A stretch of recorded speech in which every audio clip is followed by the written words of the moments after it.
are not special. So when we get into the specialism, we get caught up in the holier than thou. I am not special, you are not special, but you are divinely unique. There is not a single other Omar like you in all of space-time, across all dimensions. You are the only one, Right. and that's amazing. But when we Yes. get into the holier than thou, the specialness, then we are creating excess potential in our lives. But when I can recognize I am unique, no one else is me, and no one else can show up in the way that I will show up, then we are authentically expressing our gifts. We're sharing it with the world, right? So all great leaders create great leaders, right? So great leaders don't manipulate, they don't gaslight, they don't put people down, they lift people up. They allow the person in front of them to rise to their potential.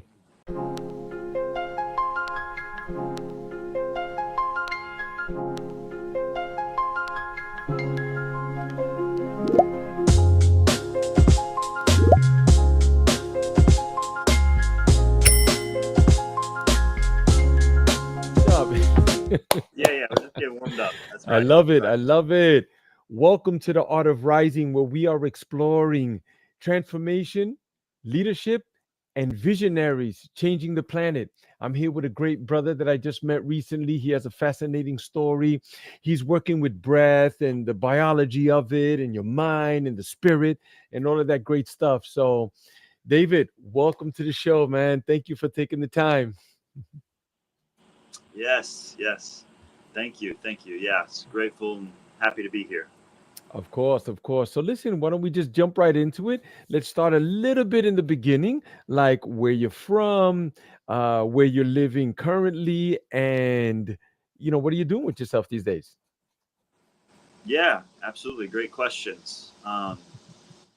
So I'm originally from Raleigh, North Carolina, the Southeast, beautiful space in the United States. And so I was born and raised in North Carolina, did a bunch of moving around, moved out to California for a few years, for a bit, in my early 20s, and then came back to North Carolina. Ultimately, that portion of the West Coast just showed me how much I love the East Coast. But it was beautiful out there as well, and have done a bunch of moving around in North Carolina, and also just bits of the East Coast and Virginia and so on and so forth.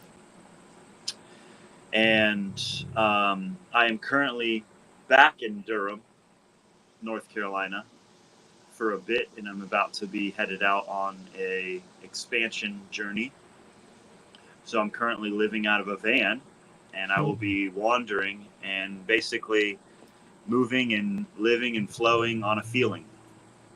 So I'm in what I would call is the surrender to life and to love, and so sharing my gifts and my unique expression and echo in life, my offering, which is teaching people about the nervous system, the spine, the breath, and identity, and how that kind of influences and signals all other things in life.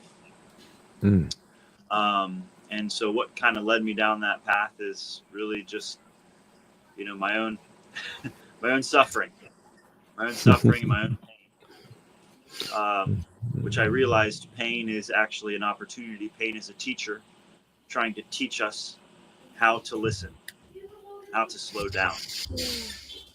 And so as I was forced, or was brought into a space of slowing down and listening, I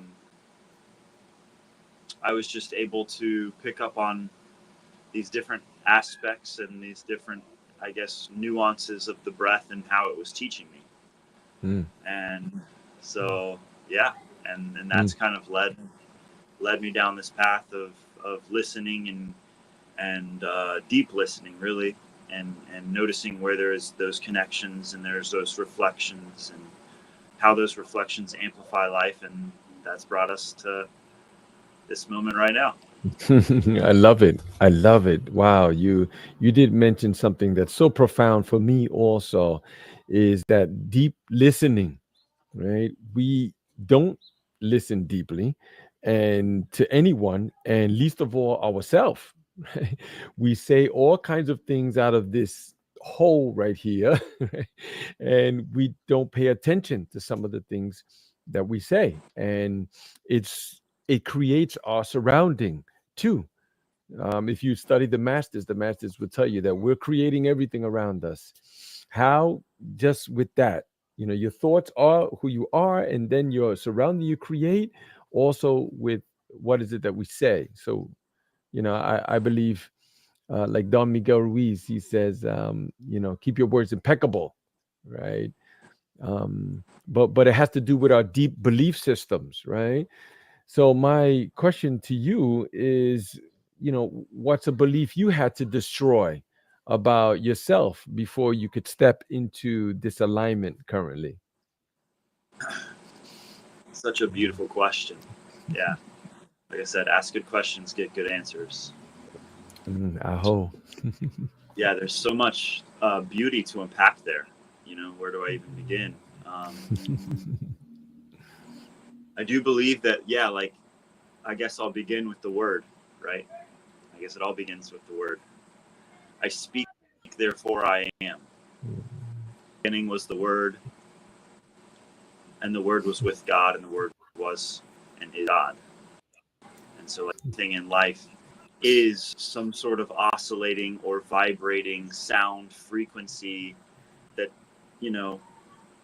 speeds up or slows down to a point that is perceived as physical matter, and so on and so forth. And like, we have these different light and sound frequencies that create the reality we live in.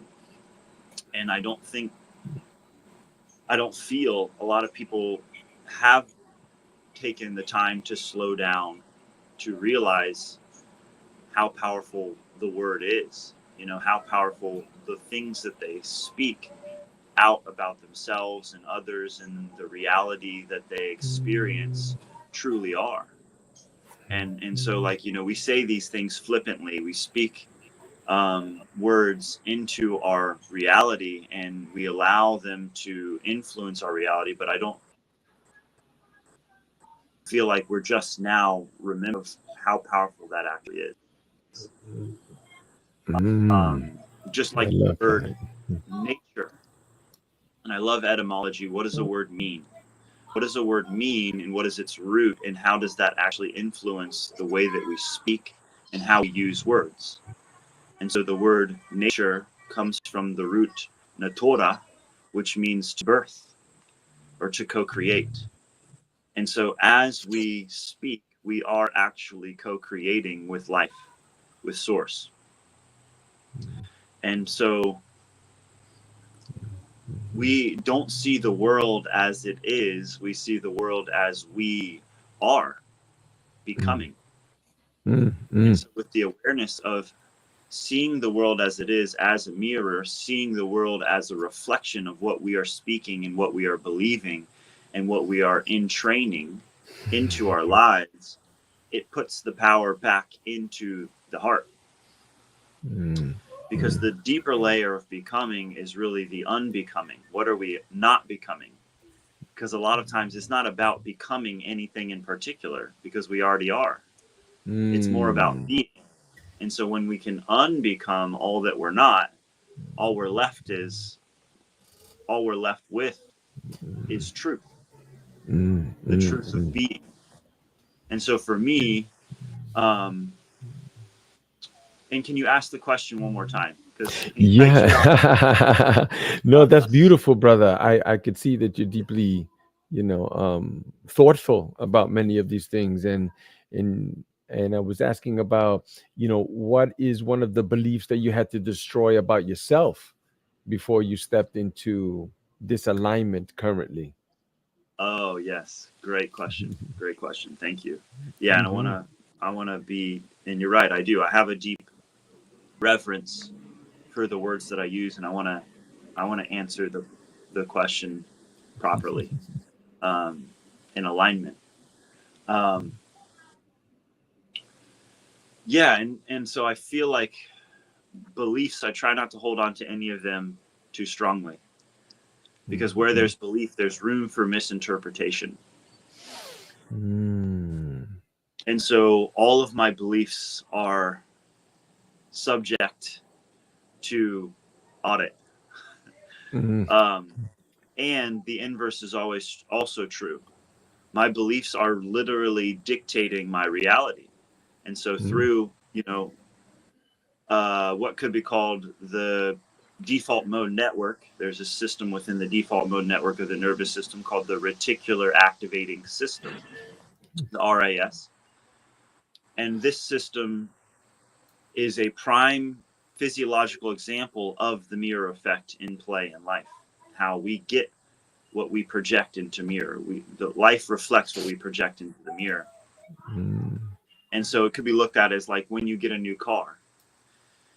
You don't see those cars in the day and today, but then when you get a new car, you start to see it everywhere. Life operates in the same way. It projects more of what we are looking for. So wherever I look, wherever I go, therefore I am.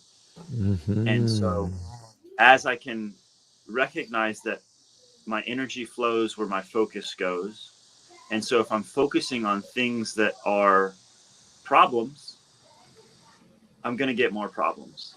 Because if source is unconditional love, by definition, there's no conditions. So whatever my question is, the answer is yes. So if I'm looking for things that are not working, I'm going to get more things that are not working, because God loves me so much that he will give me more of what I ask for. And so I think a big belief that I had to uncreate, that I had to surrender, really let go of, in order to allow myself to align to truth within my life and be able to share that with others, is the belief of unworthiness.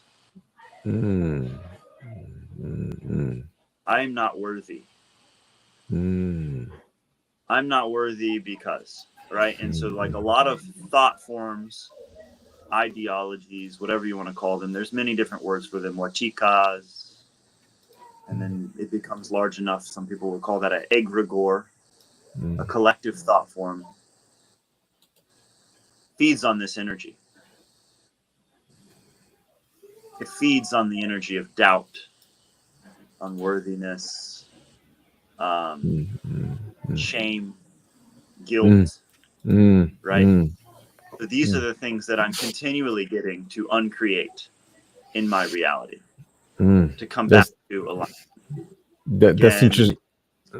Yes, of course, brother. I'm sorry, I didn't mean to cut you off, but it did make me think about that, the guilt and shame. That was a big one for me. And during my unraveling, right?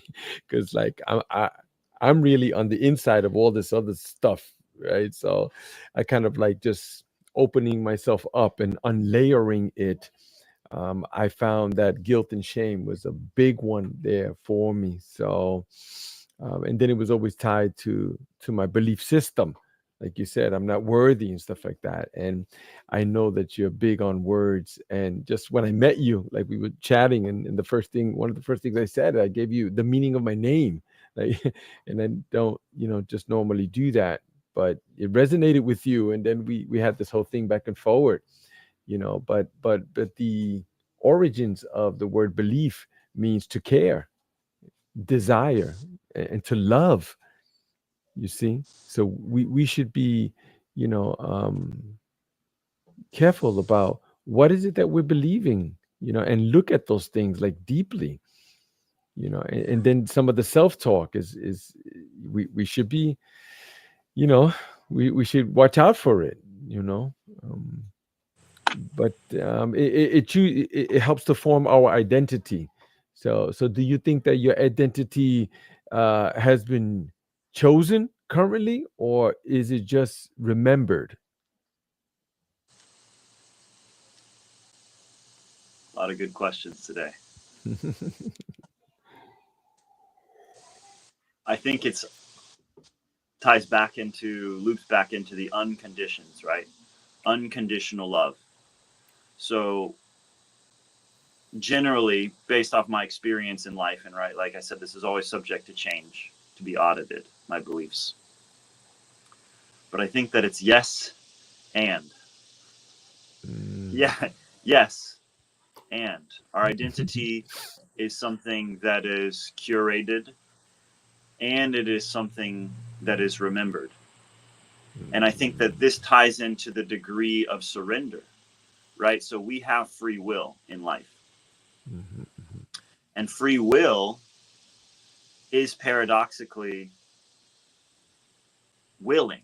We are willing into existence. We are actually, when we are operating in free will is not necessarily the same thing as freedom.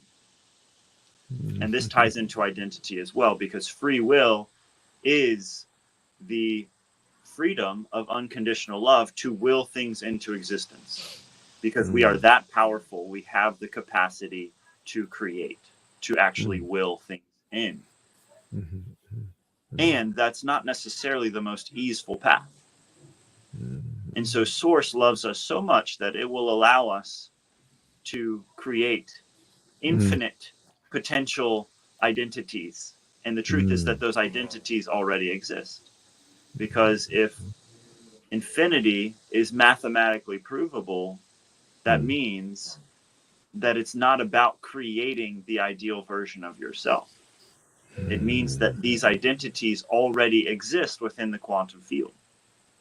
So it's not about creating or like curating this form of yourself that is the ideal version. It's actually about aligning to that which is true. And so like free will could be put, free will is the freedom, is the choice to surrender, to give it up to life, and to simply just be. And through being, we gain that freedom. Like, in order to have what you want, you must become who you were meant to be. And that comes through being. Right.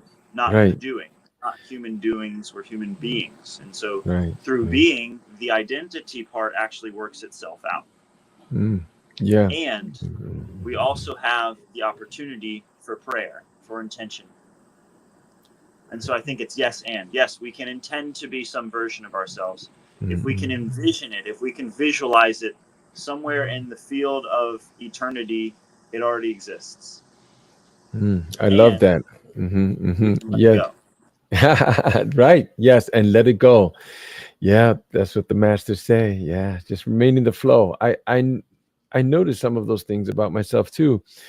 That's why I tell people to try it. And if it doesn't work, then just go back to the other thing. But try just allowing things, just flow, just allow it.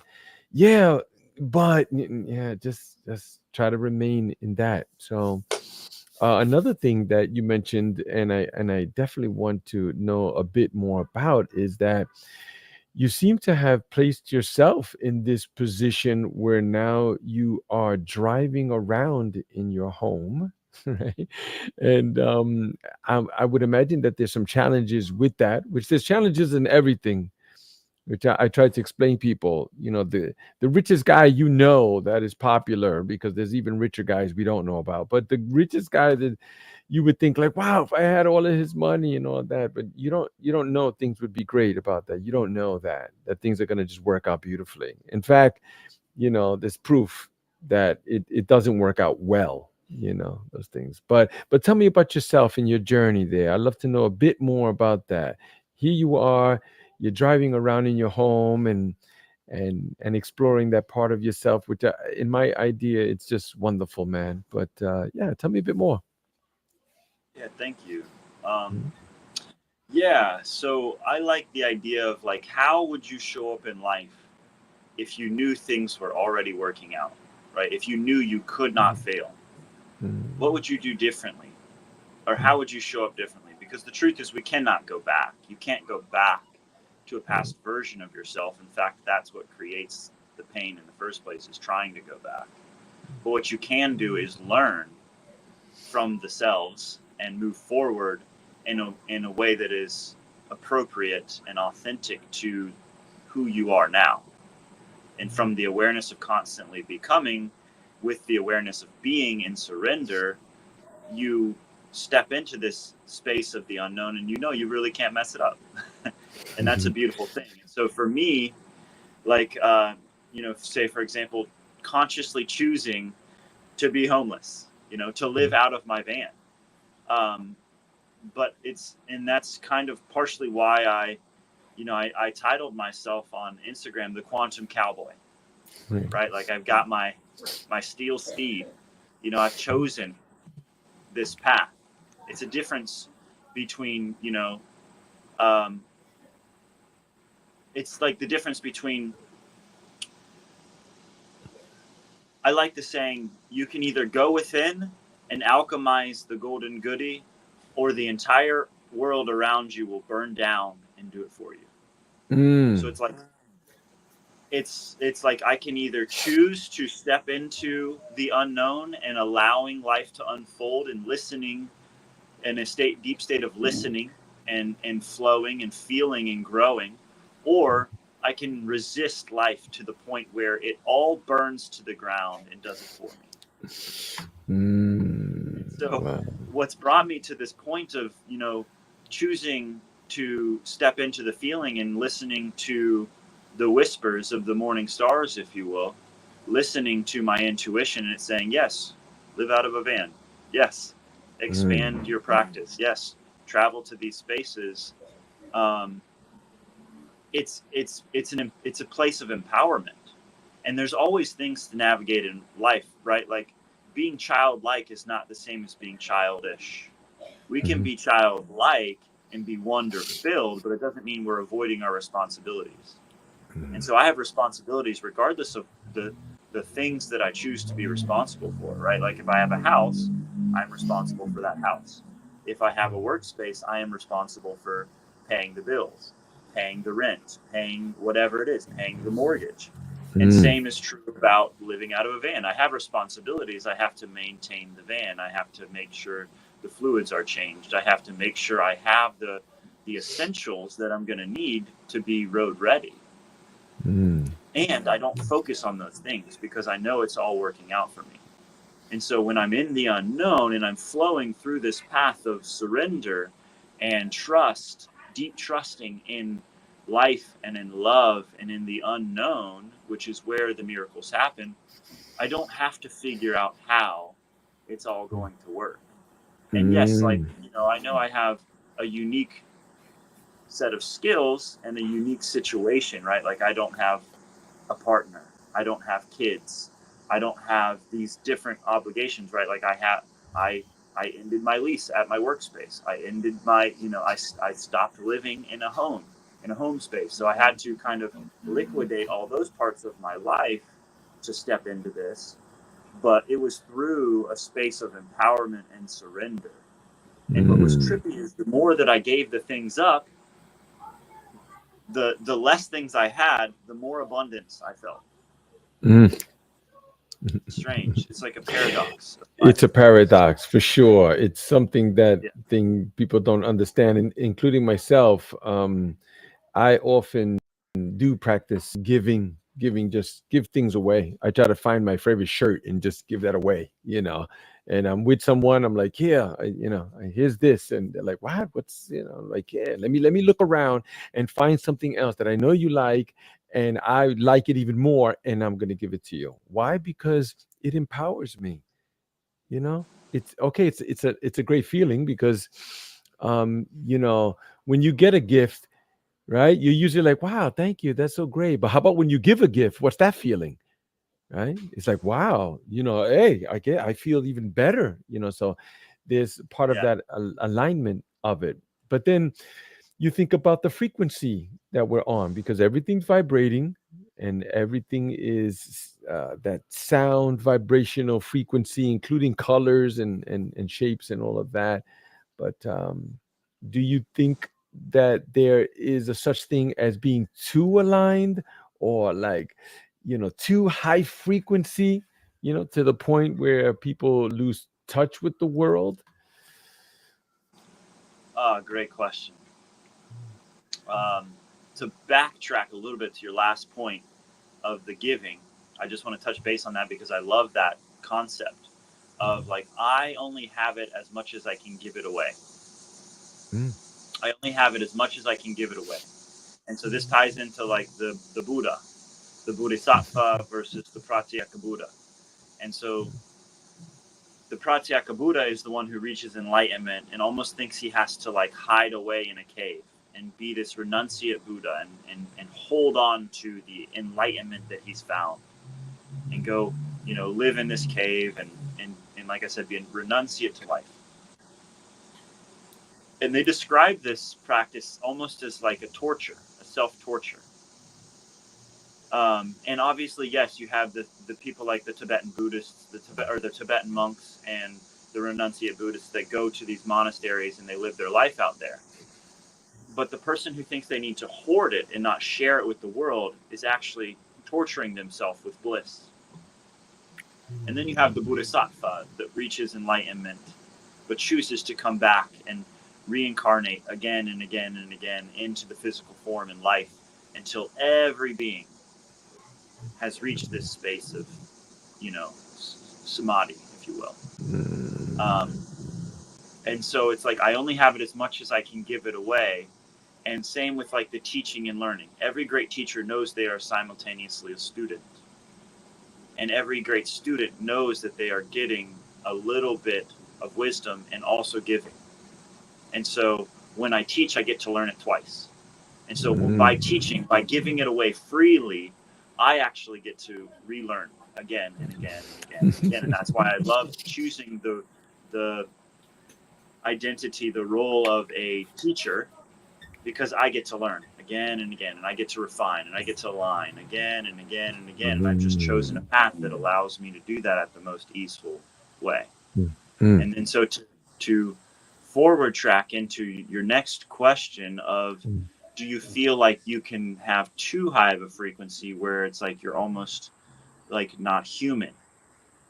I believe, yes, like to the degree that we are seeking a spiritual experience that does not integrate back into the human experience, we are bypassing. That's spiritual bypassing. And so this would be what I would call what people say Luciferian. Luciferianism is the spectrum. So we have a spectrum. One side would be hyper spirituality, the other side would be hyper materialism. And actually, Rudolf Steiner spoke on these topics. He, as well as Carl Jung, and he's called the hyper spirituality aspect Luciferianism, and the hyper materialism as Ahrimanic, which is extracting the need for spiritual experience, and the Luciferian is extracting the free will, extracting the need for a human experience. And somewhere in the middle, this is Christ. Christ is holding the tensions of the opposites, the polarities of life. Sitting in the middle, you're not resisting either side, but you're holding both of them with this level of humanity. And so to the degree that your spiritual practice does not correlate and relate back into some level of humanity and how you actually show up in life, it doesn't really matter to me. You can have all the best spiritual practices in the world, but if they don't tie back into, well, how do you treat the homeless person at the corner of the street? How do you treat the old lady at the grocery store? How do you treat the cart at the grocery store? How do you treat the cashier? If it doesn't come back to some level of humanity and how I show up for anyone, then it doesn't matter to me. It doesn't matter. You can have the highest form of spiritual practice. You can have ascended into the highest realms and the highest dimensions of reality, all this stuff, this fun stuff we get to explore as humans. But even looking at the word human, right? Separate that out. Man, hue is a spectrum of light. Yes, I know there's an extra letter, but you get the idea of human. Human is a hue of color is a full spectrum. So we have the entire spectrum of humanity. And so without the full spectrum, when we ignore one part or other of ourselves, we are ignoring and we are bypassing our humanity. I love that. I love that so much. I personally feel that lots of words that we do speak, of course, it's an incantation, right? It's a spell. That's why we're spelling, and Spelling, but yeah. Speak. right. But I feel that most of us just don't pay attention to some words, and they could be quite primitive too. Like it's the origins of that thing. That's primitive. It's like it's the basic bareness, but yet we use it as if it's like this eloquent, like we speak so well, and like it's Yeah, it's yeah, it's yeah, it's partly why when you see in the movies, like when the aliens come from other galaxies, right? They go, I saw it, but I heard it, but it didn't speak. Yeah. It's funny yeah. because That's that's exactly that's right. Yeah, primitive. That's why. speaking is actually a primitive. It's like almost as I'm speaking, even in this podcast, I am creating these different words, these incantations, like you say, like as I speak, so for there I am, right? But it's like he who speaks does not know, and he who knows does not speak. But I can take a break for a while to have a conversation, Mm, mm. Yes, you know, I love it. take a break from the understanding to have Yeah, a conversation to come back to tie it back into my humanity. for sure.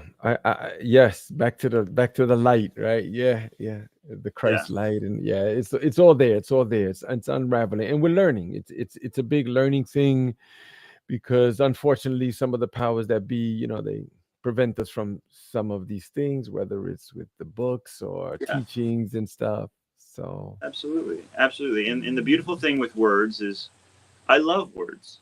But to me it's Mhm. just like I just like the words because I like the way they sound. You know? Yeah, I just yeah, have fun with words. Just like an aroma in the air.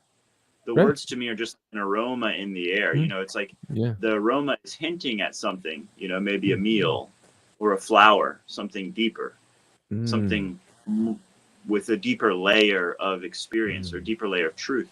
But the aroma mm, is not the flower in mm, totality, right? It is just like an off gassing mm, of the flower. And right. so the words are the same. The words are kind of, we're circling around this idea or really this awareness, this deeper layer of awareness. Mm, But as I speak, I am also simultaneously to a degree limiting. I am effing the ineffable, right, right? right. So like just like the beliefs where there is a belief, there's room for misinterpretation. Mhm, So mm, so when I speak, it's like I can dance around the idea, just like I can say it's almost like all of verbiage, all of the words are like a koan. We can kind of mm, more only speak about things in what they are not, mm, in the mhm, paradox of life, in the right, double negative. right, So it's like right, source is that which center is everywhere and circumference nowhere. mm, mm, mm, mm, And so basically all the words that I use are just fun trips. right, They're tricks, they're koans, they're right, systems of the mind to trip the right, heart right, or trip the mind into the heart.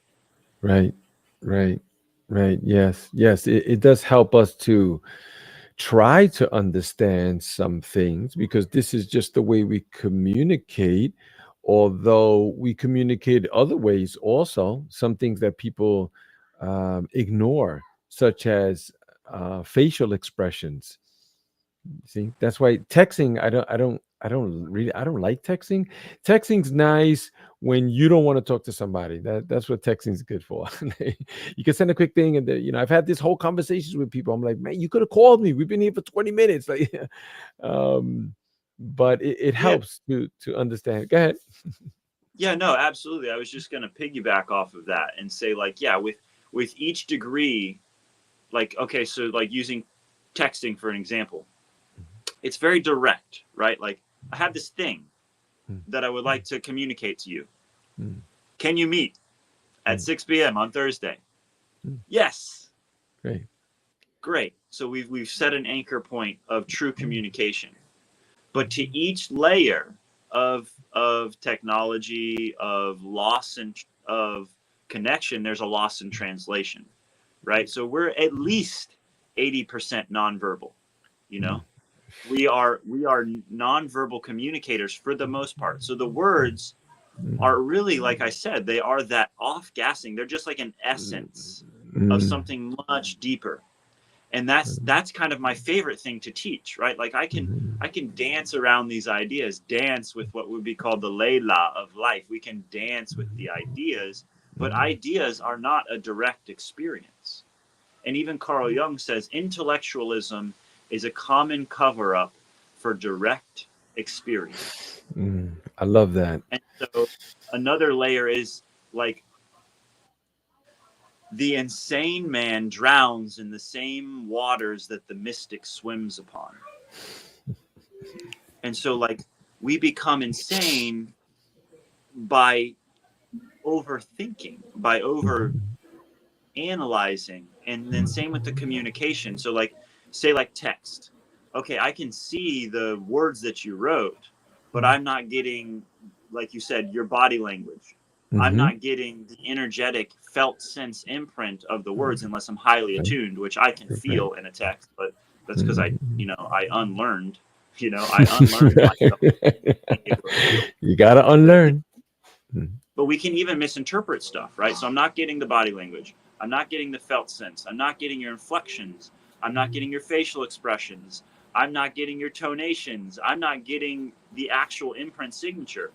And so, like, even right now, this is pretty good, Video is pretty good. I get to see your face.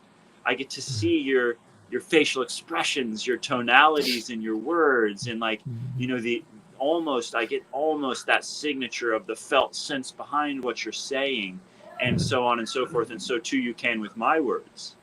But even then, there's still a degree of separation because we're not together in person.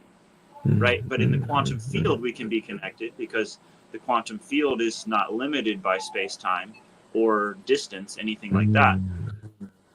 And there is that physical aspect, what could be called co-regulation.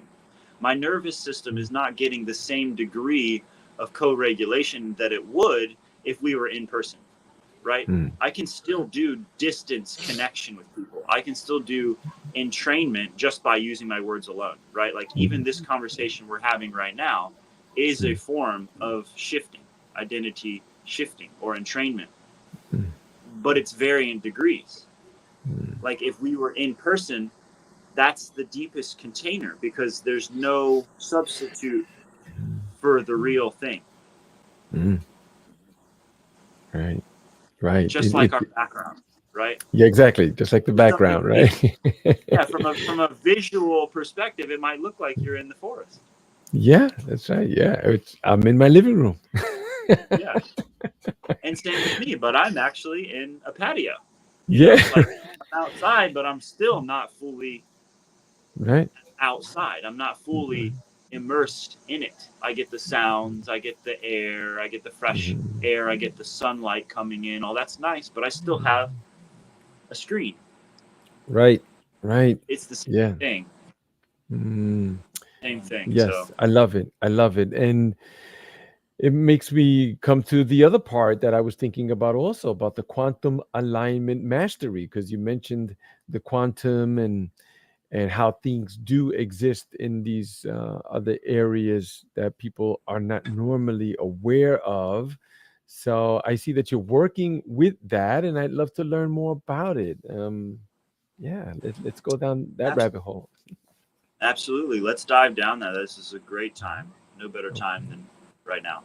That's right. What other time is there really? The The conversation has already begun. If it's not now, when? And if it's not you, who? That's right. That's another point. Before I even get into that stuff, is like I kept having this awareness of like, well, like somebody's got to build this thing. Like I feel like somebody really needs to like put this stuff out here. Why is no one putting this stuff out here? And I'm like, oh, because I'm supposed to put it out there, you know? It's like, oh, I'm the one. Oh, I'm the one. Oh my God. Yeah, I get those people. Oh man, we should make that watch with the little. Yeah, you make it. You're the one who said you wanted it. Why don't you make it? Why not? This information has come to you right now at this point in time because you have an opportunity, because I have an opportunity.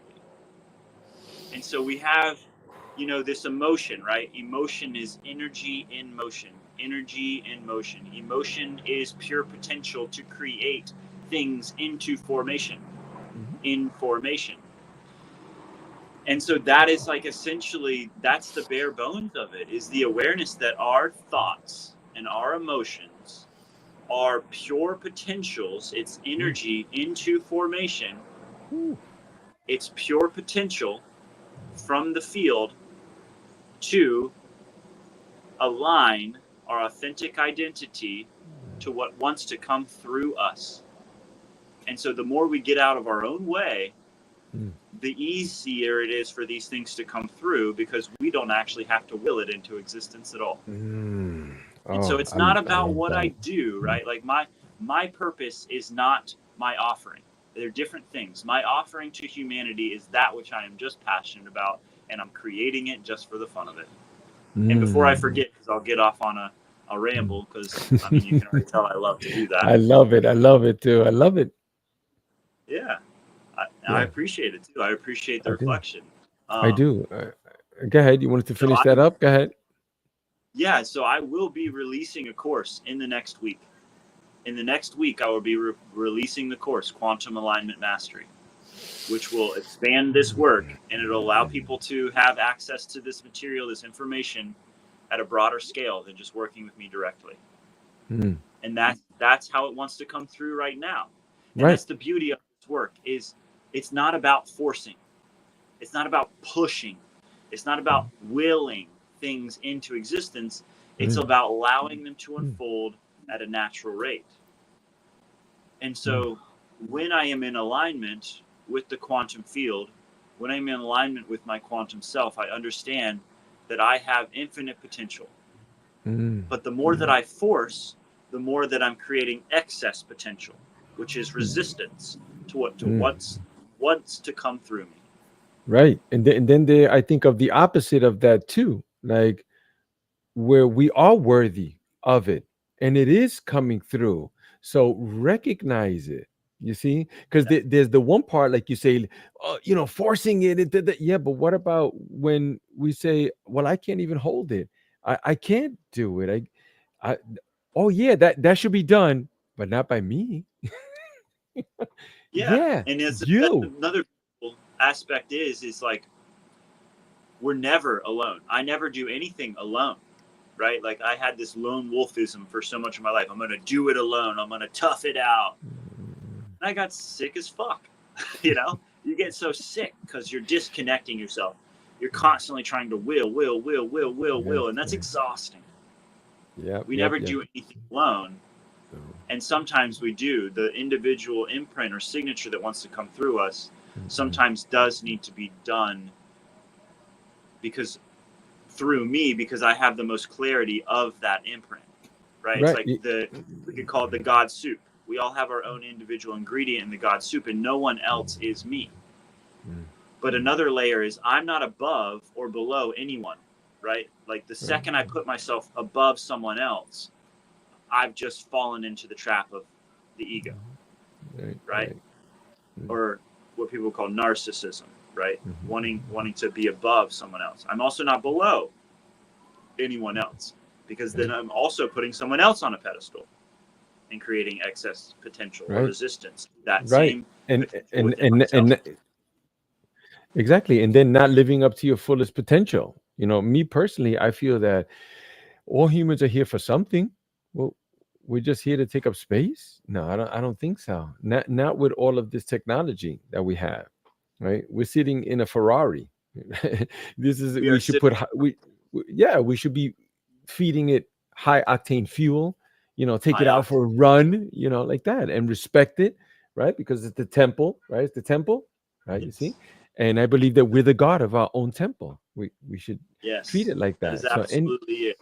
yeah, anything that We comes are through with us, let's go forward with it. I'm sorry, go ahead, brother. absolutely. Yeah, no, I 100% agree with you. We are not special. So when we get into the specialism, we get caught up in the holier than thou.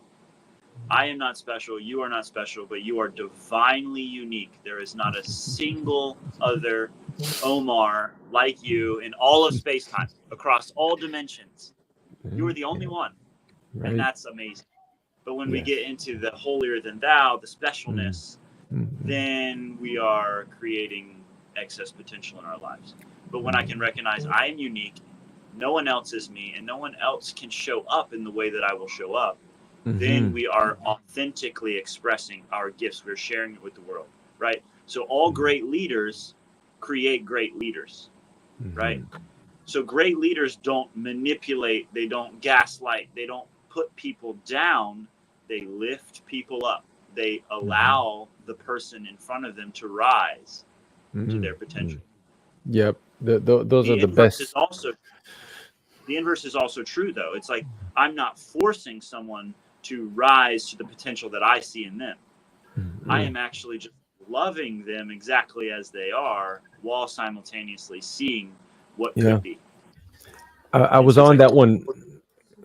simultaneously.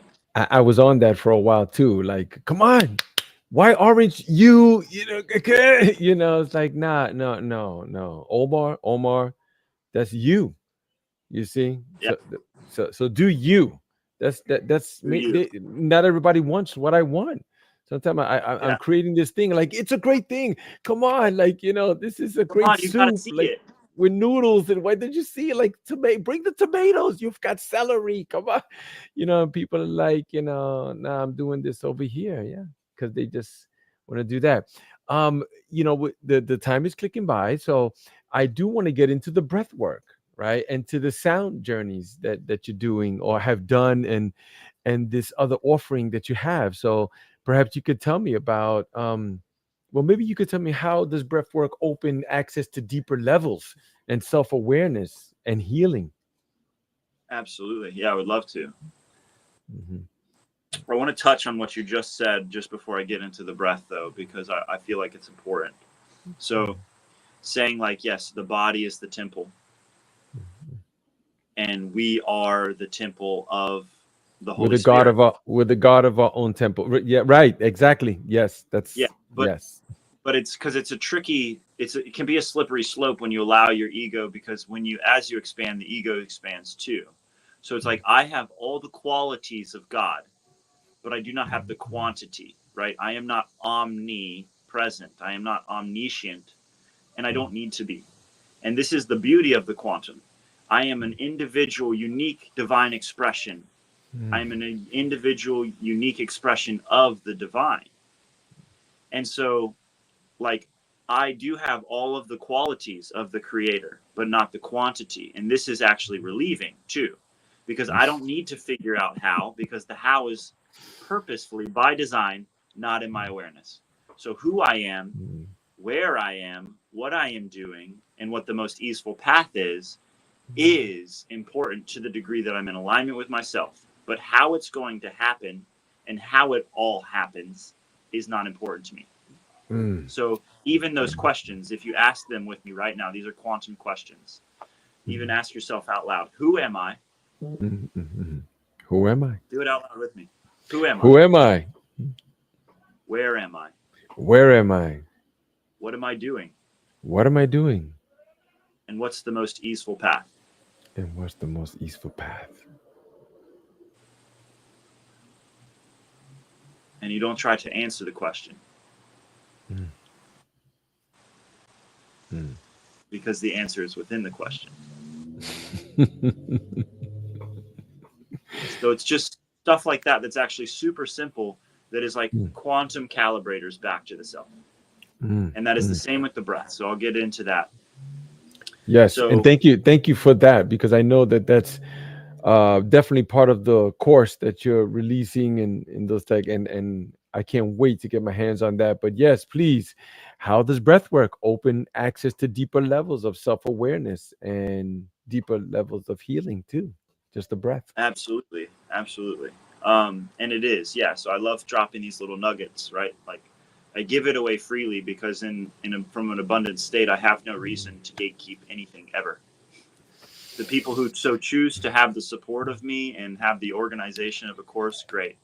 Other than that, I'll just give it to you freely. You ask good questions, you get good answers. That's it. But yes, so breath work, alignment, and healing. So I want to start with the healing because there's a deeper layer to this word healing, and it can be actually almost a trap. Because like I said, if source is unconditional love, whatever your question is, the answer is yes, because by definition, there's no conditions. So if you are on a healing journey, you can get caught up in that, and it can be a trap in and of itself. So the truth is that the healing is not the goal. Healing is a byproduct of alignment. So it could be looked at as like, oh, if I have this, then I will be the version of myself that will be healed. And then I can be whatever, I can be at peace. Like when I'm healed, then that's the if then model or the do have be. If I do this, then I will have this, and then I will be this version of myself. But with the awareness that we are constantly becoming, and even more so unbecoming into being, we take that model and flip it on its head. Now we have be, do, have.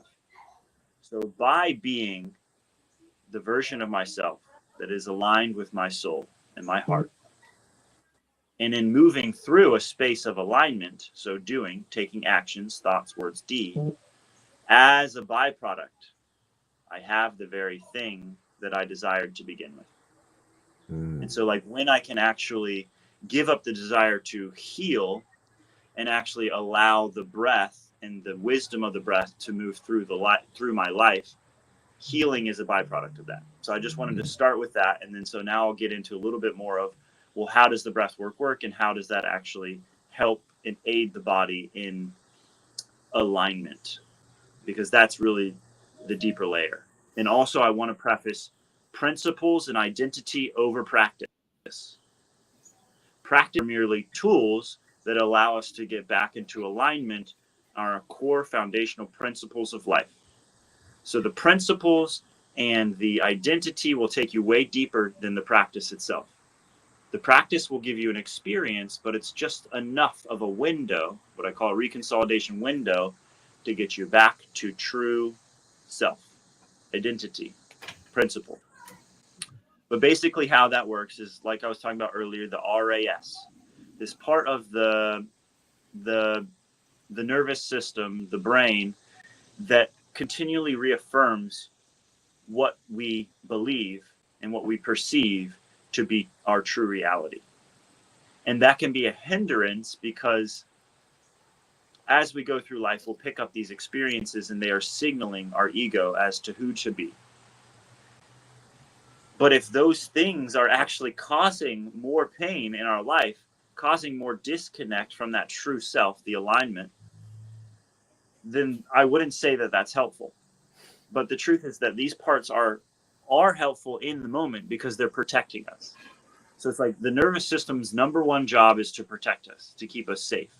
And so these imprints or these archetypes, these survival archetypes, you could call them, show up as the protector. You've got the mother-father archetype. Our parents are our first example. The child, the saboteur, the prostitute, these different survival archetypes. And so basically they show up and they imprint this thing in our nervous system to try and protect us, to keep us safe. But over time, it keeps us safe by keeping us comfortable. And the comfort zone is actually the familiar hell. It's the one reaffirming the need to be healing. Why do I feel disconnected? Why does my nervous system feel dysregulated? Why am I disassociated? Well, it's because there's a part of you that's having trouble feeling safe to be embodied.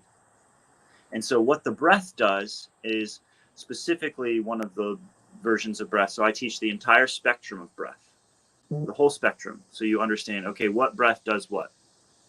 And why am I doing this breath work in the first place? But one of the breaths that I teach is a form of holotropic breath work, which I call quantum breath. And it creates a reconsolidation window, scientifically through what's called transient hypofrontality, calming transient movement, hypo, lowered frontality, frontal lobe, and different portions of the brain associated with identity, stress, trauma, the RAS. It These different sounds things. exciting already, brother. Yeah, it's pretty cool stuff. It's pretty cool. I But love it. basically, what happens as you start to have these gas exchanges in the bloodstream and in the brain, it starts to lower these inhibitions in these centers. And now you start to drop through brainwaves, beta, alpha, theta, delta, gamma. And that creates flow state, creates a reconsolidation window that allows you to get outside, get above the stories, outside of all the noise, and just see, oh, this is who I have been. But does that feel most authentic in this moment? And another thing that happens is, yes, the stories are helpful for the narrative of the container of the breath work. But either way, whether you do the breath work or not, the breath works. So you don't even need the stories. The body will move it because it's been given a space to do so. That's powerful. That is. It's powerful. I tell people the breath is the most powerful tool we have, and it's sitting right under your nose. It's right. Sitting right under your nose. That's exactly right. And like we were talking about earlier, the etymology, the meaning of words, breath and spirit in every language, synonymous. Breath Synonymous. is spirit. Wow. Spire, spirit, Latin. Pneuma, Greek. Right. Ruach, Hebrew. Nator, Egyptian. All same. Spirit. That's beautiful. How about some stories that, can you think of a story that you were working with people and there was some breakthrough, or something like that? Yeah, where do I even begin? I'd say 99% success rate. I've only had, maybe even less. I don't even know what the percentage is if you were to break down the amount of, like, the people that I've worked with. But one person I had that said they weren't able to drop into the breath. Other than that, everyone else has had some sort of experience in shifts or releases. Like, I have so many people reach out to me, like, I don't even know how to express in words how much this has changed my life. And it was the same for me. That's why I'm like, I have to teach this. So I've had so many experiences of people like I was going through a deep phase of grief, like mourning the loss of my grandmother or my father or whatever it may be. I had sexual abuse. I had these things happen to me, and I feel like I've been holding on to it my entire life. And in that one session, I feel like I was able to actually completely let it go, or at least a layer of it. And so, like I said, the stories only matter to the degree that they do. They actually don't matter so much. But if the body's holding on to it, the body doesn't lie. And so I've had people with, experiences of, spontaneous healing. So they had a pain in their shoulder or something, and it moved out of the body. Even for myself. So I think I have the most conviction with my own story. So I'll share that one. But I was at a point in my life where I was at a low point, and I was already practicing other breath works. But I was in a relationship, and I was at a point in my life where my body, my soul, my spirit, my mind wanted a transformation, and I was resisting it. And at the time, I was working at a brewery, so I was drinking, and not really in a high, not in a high level of awareness. I was just lowering my frequency subtly, slowly, again and again and again. And I was even doing these other practices. And just trigger warning, this story's like, can be a little triggering. It's an intense story, but I'll tell it in a way that is, hopefully received in a good way. But I had no premeditated or preconceived thought about this. It was just something that happened. So I was on my way home from work one night, and I just said, screw it. I'm going to see what happens. Like, there was no pre-thought. I just put pedal to the metal, gas pedal down, and started speeding up my car. And next thing I know, I'm going, 90 plus miles an hour on a mountain road in Virginia. And I went up over a height, and my car caught air, came down, and started fishtailing. I went off the side of a gully, and my car is just hanging on, literally on the side of a ravine, just like this.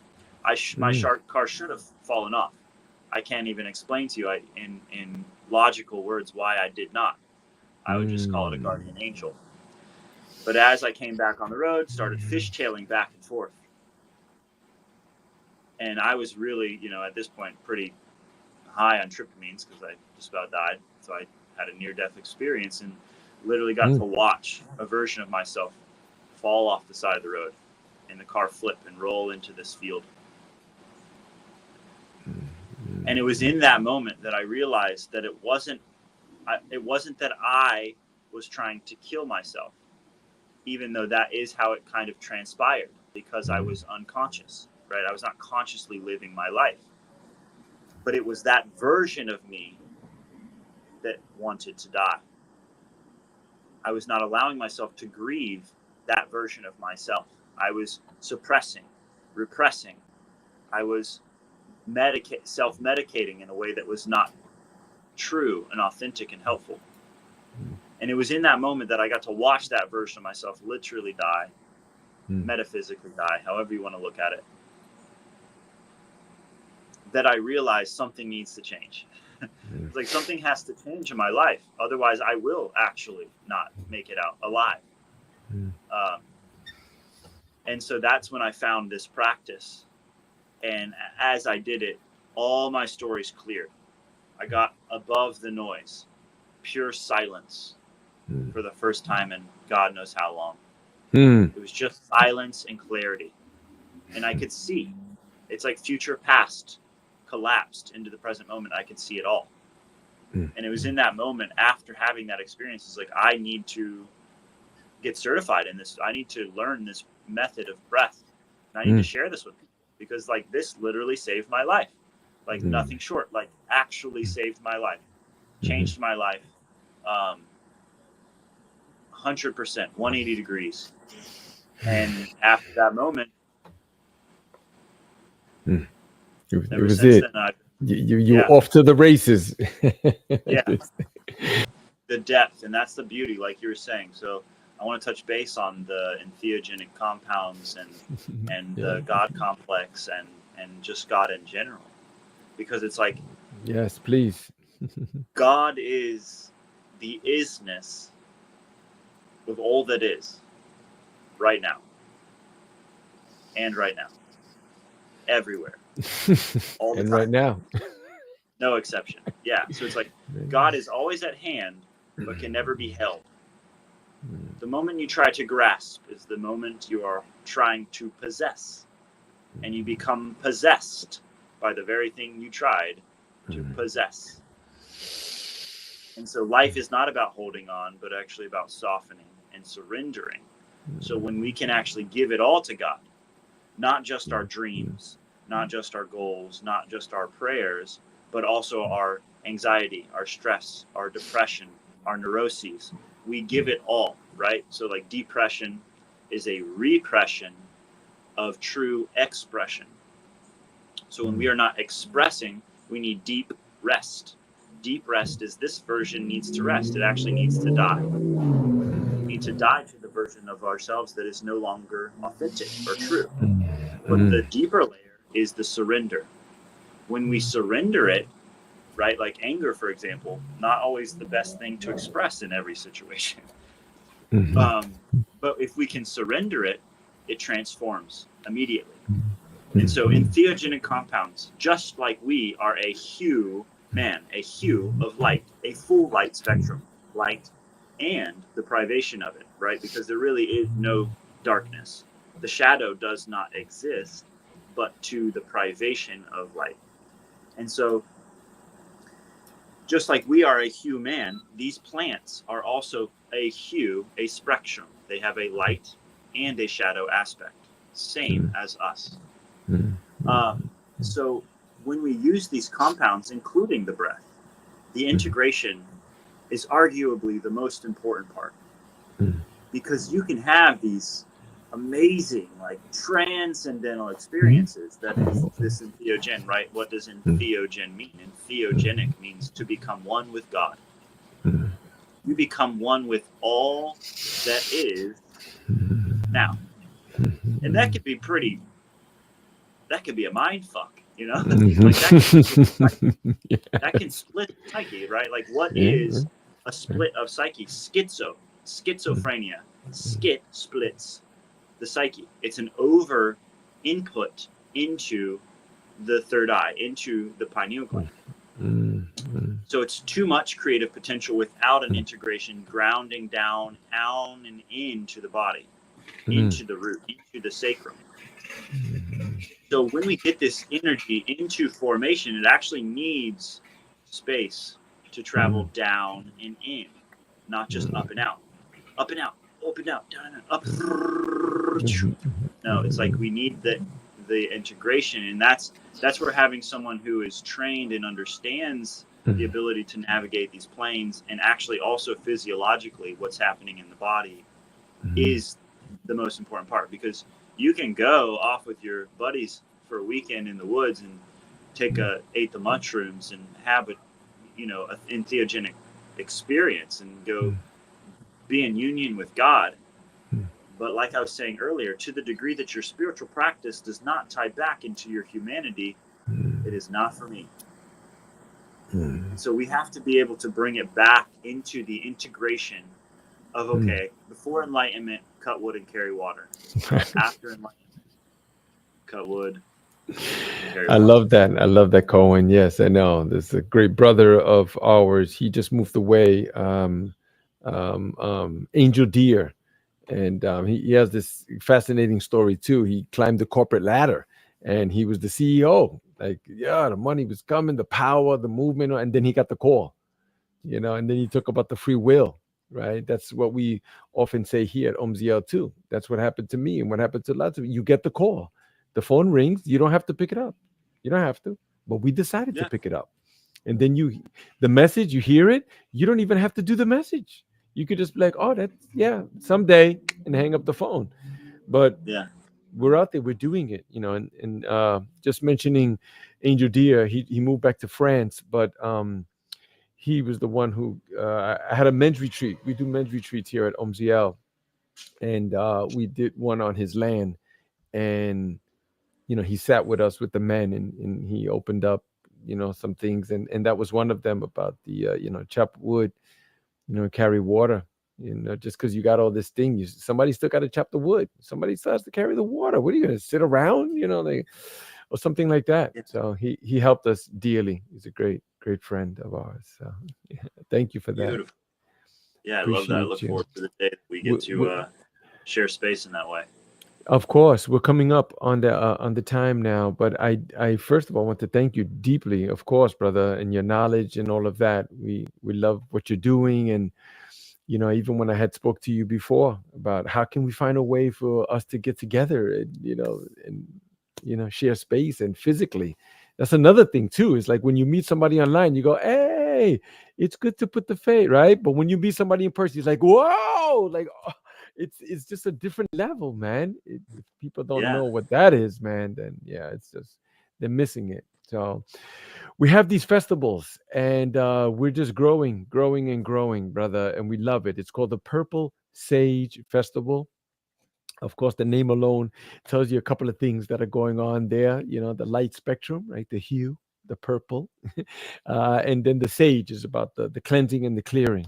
So it's a clean and sober event. There's none of those things going on there, but deeper things are going on. There's lots of healing that's going on, or opening, or unfolding, or whatever word, because it's just like syntax and stuff like that. Yeah. But it's Awesome. just these spaces that we create. As you already recently went to one that we spoke about, and we have some friends and things of that. These spaces are great, man. We can exchange ideas, and things start to unfold, and you build things with other people, and you just open up. So we're having one on September 21st, and love for you to be there, and anybody else who's listening, would love for you to be there. So Beautiful. Yeah, I'd love yeah. that. Okay. Love that. Okay. All right. So where can people find you? Yeah, so if people want to follow my journey, Instagram is Thequantumcowboy, as well as Quantum Alignment Mastery is my my business Instagram, and my website is also Quantum Alignment Mastery, and that's where I'll be releasing the course, Quantum Alignment Mastery, this week.